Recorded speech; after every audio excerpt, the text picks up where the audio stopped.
Suspense. Tonight, bring you Mr. Lloyd Nolan as star of 19 Deacon Street, a suspense play produced, edited, and directed by William Spear. Suspense, radio's outstanding theater of thrills, is presented for your enjoyment as bring you Mr. Lloyd Nolan in a remarkable tale of Suspense.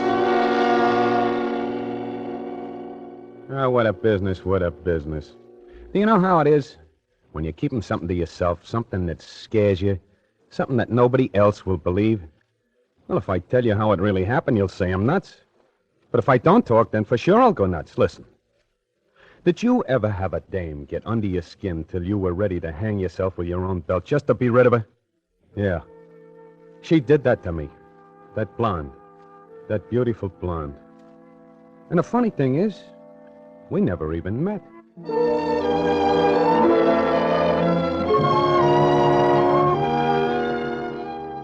Ties is my business, wholesale. I came to Chicago with a red-hot line and an exclusive to the Middle West, all sewed up. And all I had to do was find a place to do business and a place to live. You think that's easy, huh?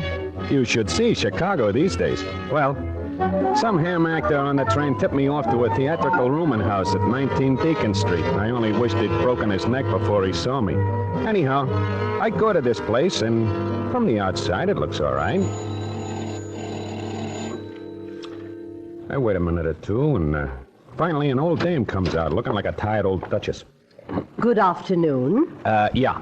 I'm looking... No vacancy. Oh? Well, an actor on the train said that maybe he'd put me up. Are you an actor? Yeah, sort of. Well, I do hate to turn you away if you're in the theater. There was a time when we catered exclusively to theatrical people. Oh, any kind of a room would be okay. Well, come in, young man. We'll see what we can do. We have a room that we don't rent. It's not really fixed up for renting, but Now, look, lady, I'm not particular. I'm away all day. All I want a place is to sleep, see?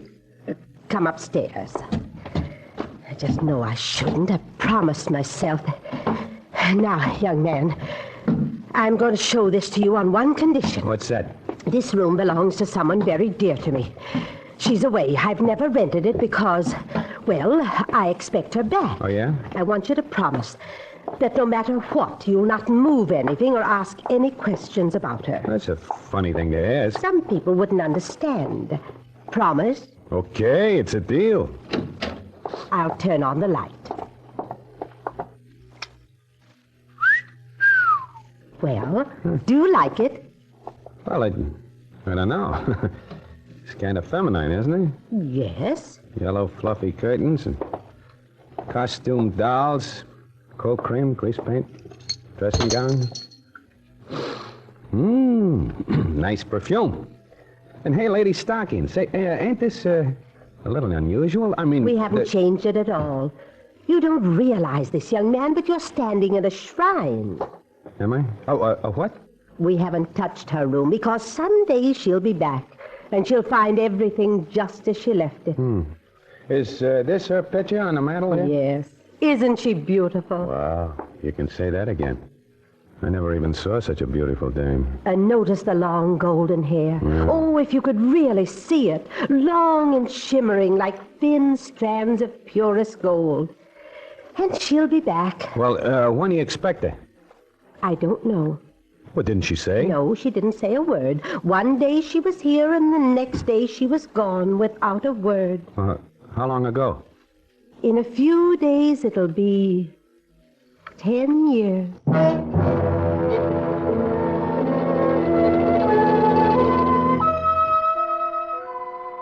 Well, I took the room.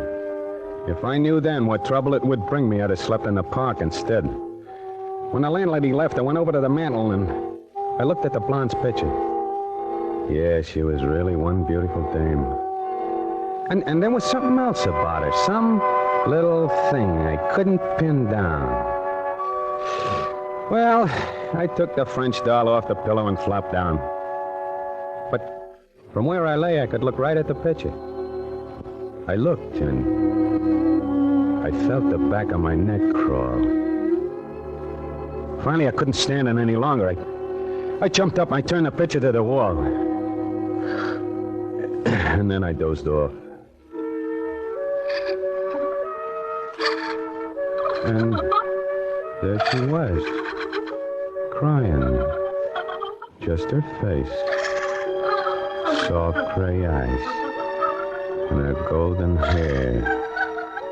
Strands of pure gold, like the old dame said, yeah. But what was she crying about? What was wrong? I didn't get it. Laverne! Laverne! What's the matter, Laverne? Mr. Swartz. Laverne! Mr. Swartz. What are you crying of? Huh? Mr. Swartz, are you all right?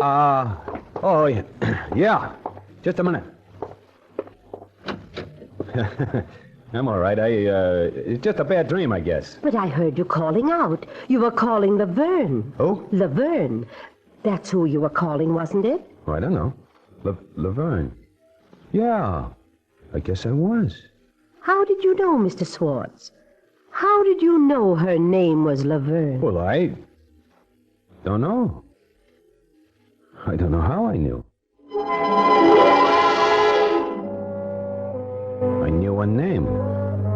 I knew the name of the blonde, but I never met her. I pestered the landlady for details, but the old dame wouldn't talk. So I locked the door. I went to work to find out for myself. I emptied all the dresser drawers out on the bed. Plenty of nice clothes, plenty of shoes and dresses and intimate things, you know, but not one scrap of paper to tell you anything about the girl herself. Not a letter, not a card, not an envelope, nothing. Then I got my first break. In a little jacket, I found a key. It had a tag on it, and the figure 9 was written on the tag. There was nothing locked in the room, though, nothing the key should fit. But maybe someplace I'd find the lock it was made for. And later, high on the closet door, I found a telephone number, scrawled with eyebrow pencil. Briargate 1273. I went downstairs to the hall phone. No one was around. I felt like a jerk dialing a number that had been written more than 10 years ago, but I put the nickel in. I started dialing. B-R-I 1 2 7 3. A busy signal. That meant the number was still alive. And maybe, just maybe, somebody on the other end could tell me about Laverne.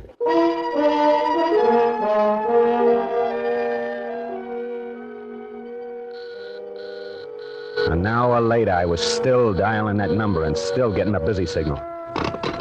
So I finally give up and went to my room. What business was it of mine if some stale babe wanted to disappear? I had my own headaches. I had 400 dozen fancy neckties to get rid of. Laverne was still in that room. I felt it in my bones. And I couldn't sleep.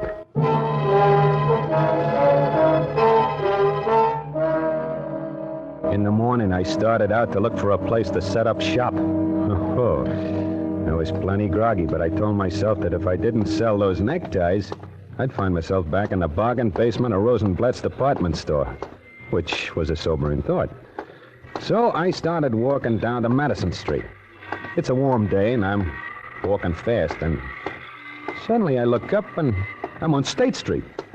Now, I know that town pretty well. I don't have to go anywhere near State Street to get to Madison, but here I am. I'm on State Street, and I'm standing in front of an old building. All around me, I see hock shops, flop houses, tattoo joints, you know the kind of neighborhood. And right in front of me, this old building, all boarded up. Suddenly, I get the brainwave that this is the kind of a joint I need for my business. Looked like it hadn't been used for 50 years, so the rent couldn't be too high, and it's big and central. So I just ankle around to the alley, try the back door. Figure there must be a caretaker or somebody around, so I give a yell. Hey! Anybody in there? No dice. This is kind of funny because I can see a light shining through the crack in the boards. So I start pounding on the door.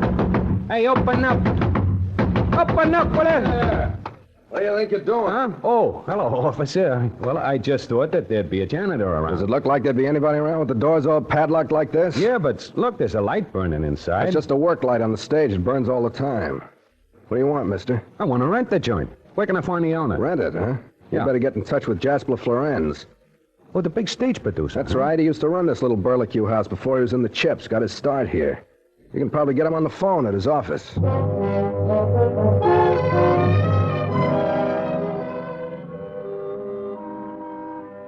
Florenz Productions. Oh, hello. I'd like to speak to Mr. Florenz, please. Oh, who's calling, please? My name's Swartz. What did you wish to talk to Mr. Florenz about, please? He's very busy. Yeah. Now, look, I ain't no ham actor looking for a job. Tell him I want to rent some space from him.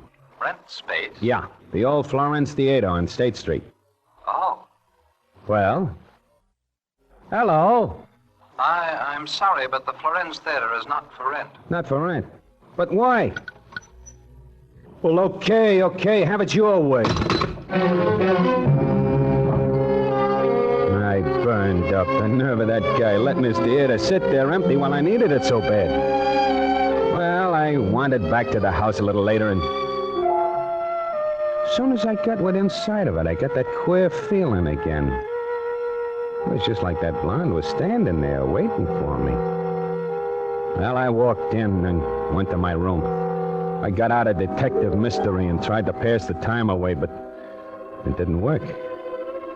I couldn't think of a thing, except Laverne. Then I lay back on the bed, and I must have been dead tired. Because in nothing flat, I was out.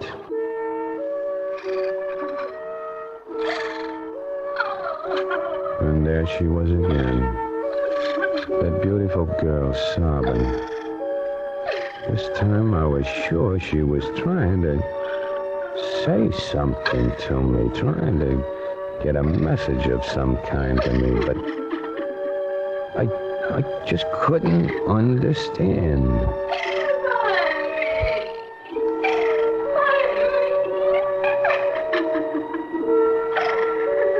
What was she trying to say? Was she asking me to find her?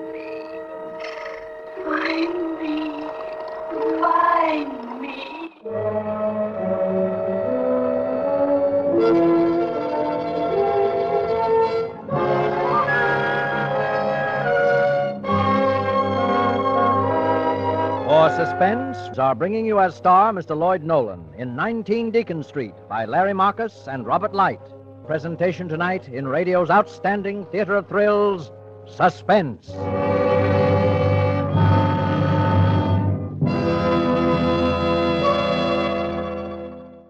And now bring back to our Hollywood soundstage Lloyd Nolan as Maurice Swartz, tie salesman and raconteur in 19 Deacon Street, a play well calculated to keep you in suspense.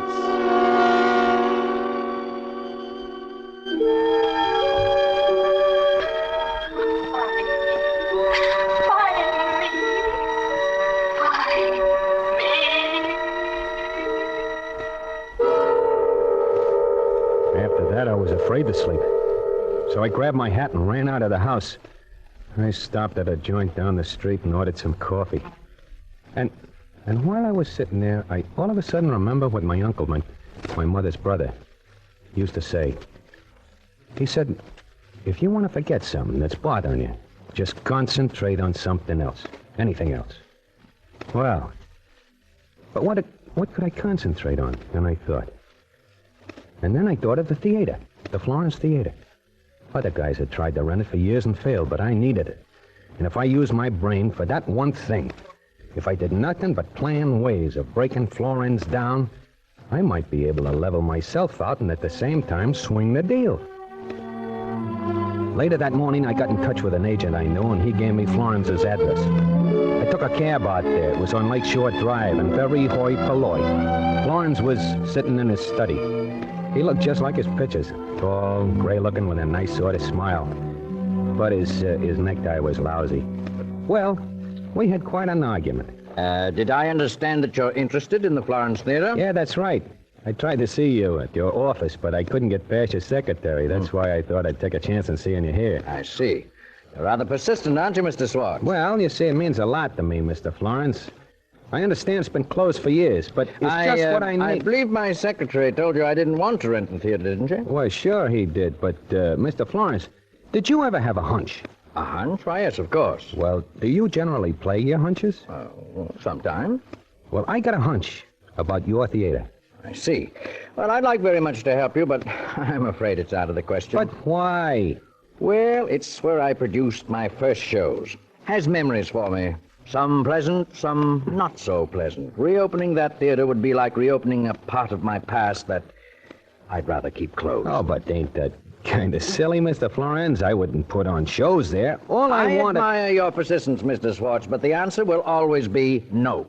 Okay. You win for now. But I ain't giving up. Because when I want something real bad, I get it. And I want your theater bad. For personal reasons. Now, here's my card. I've written my phone number on it in case you change your mind. And you'll change your mind, Mr. Florence. You think so? Yeah, I think so. As you say, I'm persistent. Hello? Oh, yeah, Mr. Bogart, yes. This isn't Mr. Bogart. I was just kidding. This is Swartz again. Yeah. Oh, you. Yeah, you sure you don't want to rent that theater? Still very sure, Mr. Swartz. Look, Swartz, I want you to stop hounding me. It's not doing anybody any good standing empty. That's for me to decide. I want you to leave me alone, do you hear? I want you to leave me alone. Yeah, and that's how it went. And it worked at first. For a while, I forgot about Laverne. And I got Florence plenty nervous. But every time I went back to 19 Deacon Street, I wondered who was more nervous, him or me. And all the time I'm dogging Florence, I'm still sneaking in calls to that phone number I found in the closet, Briargate 1273. And I'm still getting busy signals. And then one night as I'm listening to the busy signal, I get mad. Hey, operator! Operator! This is the operator, sir. So what's been going on around here? For 3 days and nights I've been dialing this number, and all I got is a busy signal. I'll connect you with my supervisor. Well, what good's that gonna do? Now, look, is there any way of finding out who this number belongs to? Surely, sir. Unless it's an unlisted number, you can get that information by dialing 2080. You mean I can find out who's at the other end of this phone by dialing that number? Well, there's nothing like that back home. Yes, sir. Chicago has that service. And I spend 3 days listening to a busy signal. Say, lady, where can I dial for brains?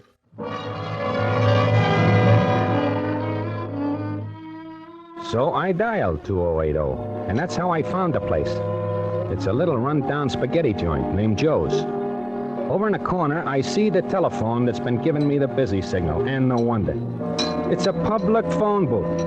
Right now, one guy is in it and 2 others are waiting for it. I go over and climb on a stool. What can I get you? You, Joe? Yeah, what can I get you? How long you been in this place, Joe? 14 or 15 a year. Why? Well, you've seen a lot of people come and go, huh? Sure, plenty. What can I get for Look, you? you got a good memory for faces? Look, you see, I'm a busy, mister. I got no time for games. You want something or you don't want something? Here, Joe, take a look at this picture. Shoes. Yeah. So what? You recognize her? Yeah, she's been in here a long time ago. What's her name, Joe? I can't remember her name. She was a showgirl, I think. Is it Claire or something? Wasn't it Laverne, Joe? Yeah, that's right. Yeah? Laverne Claire. She's always come in here with the big shot. With the big shot? Well, he wasn't so big a shot then, but he was going to places. And then she jilted him and run off with some other guy. I remember very good because he used to come in here after that and sit here alone all the time. And break him up pretty bad. Hey, and who was this big shot? You remember that, Joe? Oh, sure. The big producer, Jasper Florence. And now what can I get to you, huh?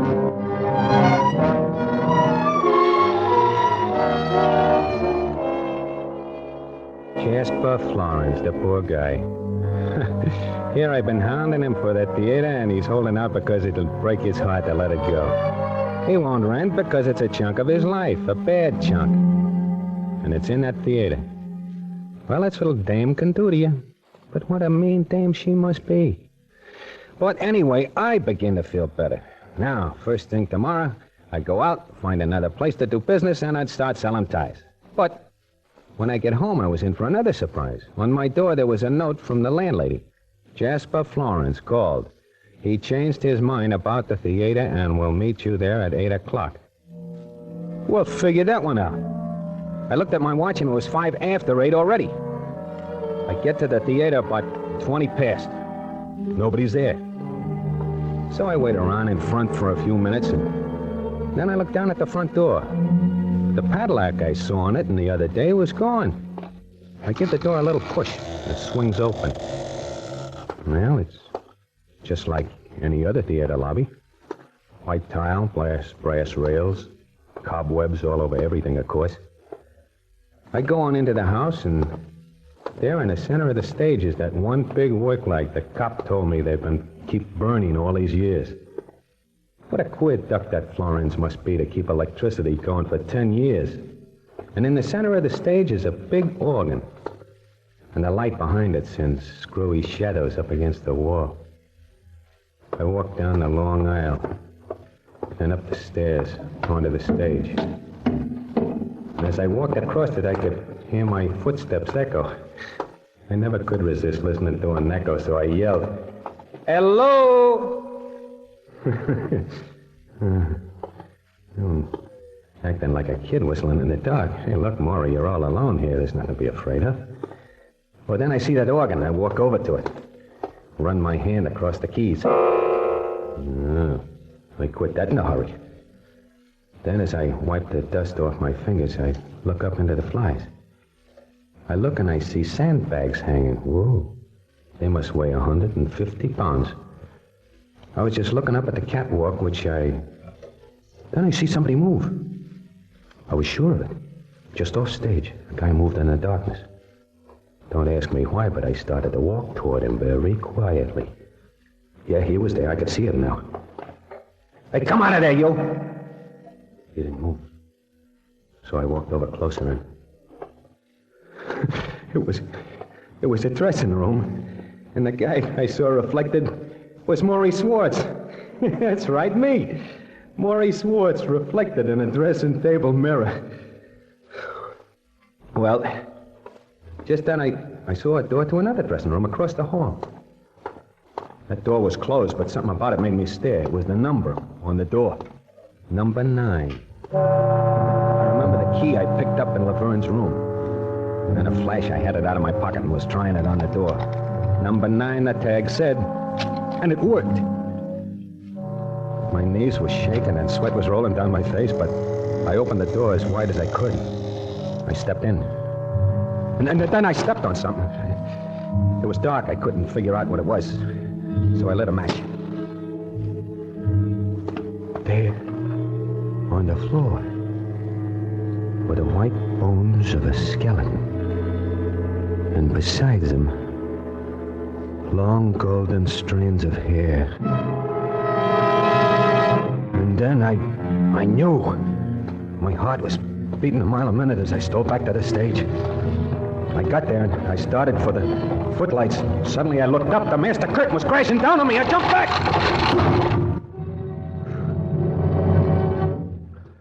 Got away just in time, didn't you, Swartz? Huh? Too bad. Florence, where are you? You can't see me, Swartz, but I can see you. I'm up here in the fly gallery in the shadows. But you're well lighted by that work light. You make a very good target down there. I wouldn't do that, Swartz. If you make one move to put out the light or get away, I'll cut these counterweights and you'll be smashed to nothing. You killed Laverne, didn't you, Florence? You killed her and then you closed your theater and locked it up so she'd never be found. No wonder you wouldn't rent. And what are you going to do about it, Mr. Swartz? You don't have much of a chance, do you? No, there's no way off the stage, is there? Well, I can get out the wings, Florence. It's a long walk, my friend. And before you make it, I'll drop these sandbags on you. Oh, yeah. Well, maybe in a minute or two I'll make a dash. Maybe I'll be faster than you will. Then what, Florence? Then you'll fry for killing that girl. She had it coming. And so have you, my friend, for being a meddler. And you're going to get it. I'm cutting the weights loose now. No, don't do that, please, will you?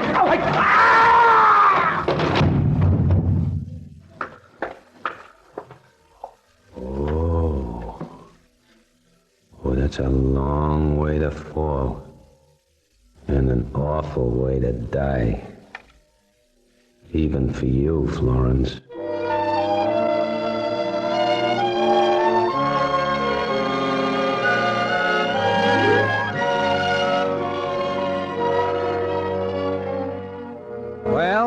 the story.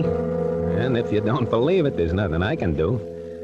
Florence was leaning over, cutting those ropes, and the guardrail in that old theater gave away. And it was curtains for him.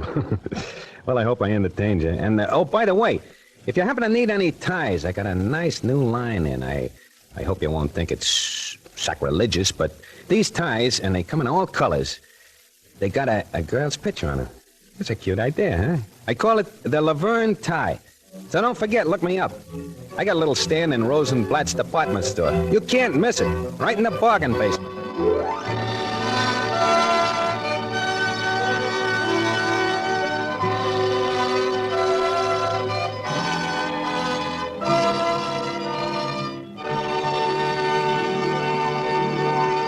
Have brought you Lloyd Nolan, as star of 19 Deacon Street. Tonight's study in Suspense. Next Thursday, Suspense, radio's outstanding theater of thrill. This is CBS, the Columbia Broadcasting System.